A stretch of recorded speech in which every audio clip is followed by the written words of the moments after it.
여러분 안녕하십니까? 덤라이성 한국어로 뉴스입니다. 어제 덤라이성 인민의원회 보위원장인 원선홍 덤치는 북한사의 국가 지역에서 발견된 28명의 연사 유해에 대한 장례식 준비 작업을 검증하기 위한 연자헌과 함께 회의를 가졌습니다.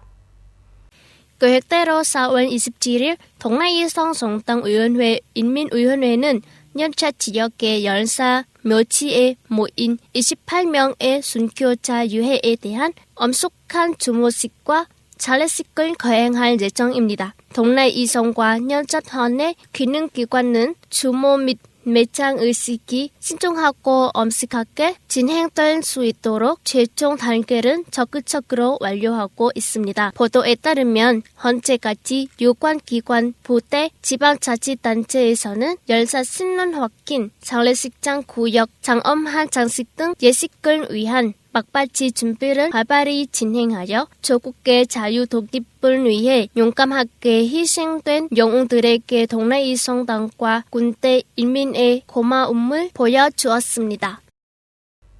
변화시 노동조합은 도시 지원자들을 대상으로 2022년 근로자의 달 활동을 전개했습니다. 노동위생안전에 관한 행동의 달과 연관된 근로자의 달 활동들은 안전한 적응과 유연성, 효과적인 코로나19 유행병 통제를 보장하며 조합원과 근로자, 공무원, 노동자의 권리와 이익을 보호할 것입니다. 이는 조합원과 직원의 사상과 소망, 발생적 문제 등에 대한 상황 파악을 강화하여 지속히 해결하고 생산과 사업의 안전에 기여할 수 있는 기회이기도 합니다. 특히 변화시 노동조합은 6개월 내 노동주택을 건설하는 것을 운동하고 방문을 조직하여 특별한 어려움, 심각한 병병을 안고 있는 노동자와 노조원, 코로나19 영향자에게 100개의 선물을 줍니다. 근로자의 달은 4월 25일부터 5월 30일까지 시행됩니다. 어제 베트남 보건부는 코로나19 이후에 건강검진 및 치료와 관련된 문서를 발표했습니다. 따라서 포스트 코로나19의 병은 코로나19 감염중 또는 이후에 증상은 나타나서 12주간 지속되어 진단으로 설명할 수 없는 코로나19 감염 이력이 있는 사람에서 발생했습니다.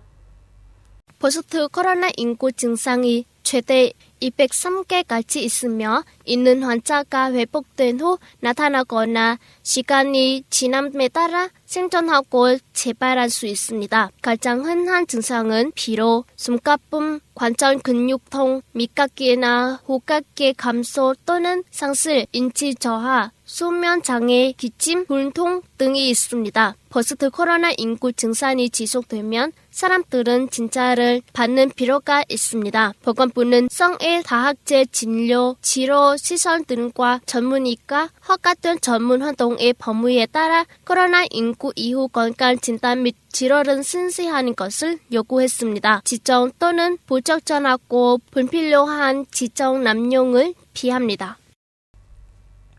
더힐지에 따르면 4월 25일 조 바이든 미 대통령 행정부가 다음 몇 주 동안 키예프에 있는 미국 대사관을 재개하는 것을 목표로 외교관을 우크라이나에 파견할 것이라고 보도했습니다.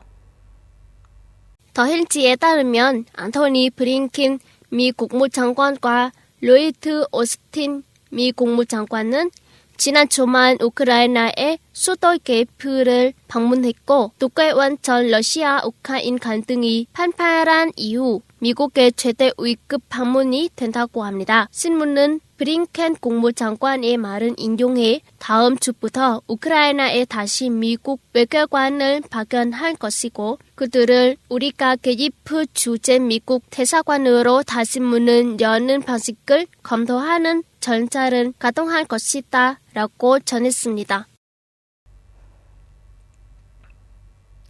이스라엘 국방부는 지난 25일에 배쇄 이틀 만에 노동자들에게 가짜 지구와의 유일한 국경을 다시 개방할 것이라고 밝혔습니다.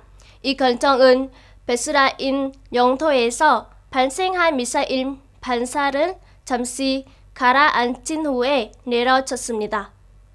이스라엘 국방부는 안보 상황을 평가한 후에 내일부터 노동자와 상인들이 에레츠 국경문을 통해 가자 기구에서 이스라엘로 다시 들어올 수 있도록 하기로 결정했다고 밝혔습니다. 12,000명의 팔레스타인 사람들이 일하기 위해 이스라엘에 입국할 수 있는 허가를 받는 것으로 알려져 있습니다. 이스라엘 국방부에 따르면 무역업자와 노동자에 대한 개방은 이 지역의 안보 상황이 계속 안정된다면 가자 지구에 적용된다고 합니다.